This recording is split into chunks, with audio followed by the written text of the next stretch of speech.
Վստահաբար շատերը տեք հիշում, թե Նիկոլ Փաշինյանն ինչպես էր մուրճը ձեռքին հայհոյանքներով ու սպառնալիքներով մասնակցում 2021 թվականի ընտրությունների քարոզարշավին։ Նրան ու պետք է հանել, այս պողպատե մանդատով կարելի է հանել։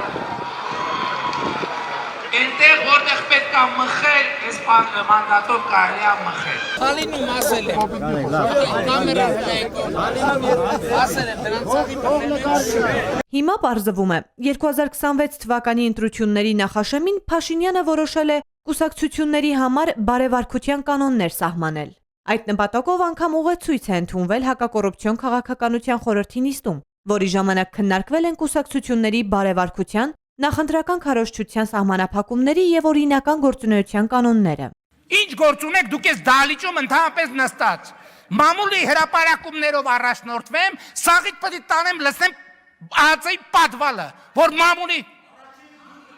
Առաջինը դու պետք է գնաս ու դու կգնաս։ Իր ընդդիմախոսներին պատերին ծեփող ԱԱԾ պատվալներում փտելու ուղարկող Փաշինյանը հայտարարել է. իր նպատակն այն չէ, որ օգնեն դառնան թակարդ, այլ օգնեն կուսակցություններին գործել օրինական եւ քաղաքակիրթ դաշտում։ Անխոս, լավ նպատակ է, բայց արդյոք Փաշինյանը կհիշի տված խոստումը, չէ՞ որ մենք ունենք դառը փորձ։ Արագածոտնի մարզում նախընտրական քարոզարշավի ժամանակ դուք խոսելով Քոչարյանի աջակիցների մասին, ասացիք կներեք պիտի մեջ բերեմ, դրանց սաղին բռնելու եմ շինեմ։ Ես տենց բան եմ ասել, ես տենց բառապաշար օգտագործել եմ։